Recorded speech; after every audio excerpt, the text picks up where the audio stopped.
Nasawi ang isang pinuno ng communist terrorist group matapos ang isang engkwentro sa pagitan ng mga operatiba ng PNP at AFP sa Lambunao, Iloilo habang isinasagawa ang paghain ng warrant of arrest laban sa kanya. Hinihikayat naman ng mga otoridad ang mga natitira pang miyembro ng makakaliwang grupo na magbalik loob sa pamahalaan upang makamit ang maayos at mapayapang bansa. Narito ang report mula kay Patrolwoman Ledilyn Bansagon.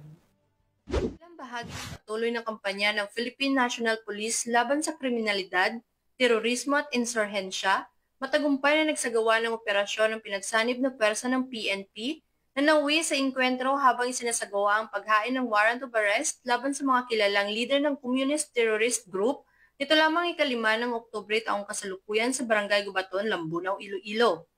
Kinilala ni Police Captain Jose Winston Biadog, officer in charge ng Lambunao MPS, ang mga suspect na sina alias Ted, 68 taong gulang, at residente ng Barangay San Juan Molo, Iloilo City, at alias Badong, residente ng Barangay Gubaton, Lambunao, Iloilo.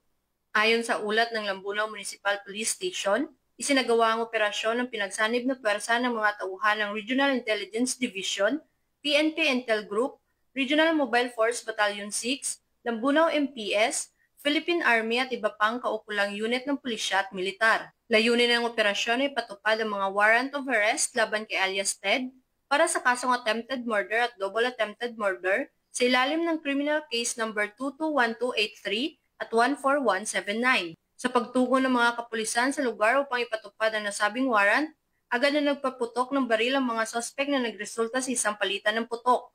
Sa ensuing encounter, napatay sina alias Ted at alias Badong. Na-recover sa pinangyarihan ng insidente ang ilang armas at mga personal na gamit ng mga suspect. Ang mga ito ay dinala sa scene of the crime operatives para sa kukulang dokumentasyon at investigasyon. Kasunod ng insidente, patuloy ang investigasyon ng mga otoridad upang matukoy ang posibleng kasamahan ng mga nasabing CTG members at iba pang koneksyon ng grupo sa mga nagaganap ng insurhensya sa lalawigan. Ang matagumpay na operasyon ay patunay ng patuloy na pagsisikap ng Philippine National Police at iba pang ahensya ng pamahalaan sa pagpapatupad ng batas at pagpapanatili ng kapayapaan at kaayusan sa komunidad bilang bahagi ng kampanya nito laban sa kriminalidad, terorismo at insurhensya upang tiyakin ang kapayapaan at kaayusan sa rehiyon.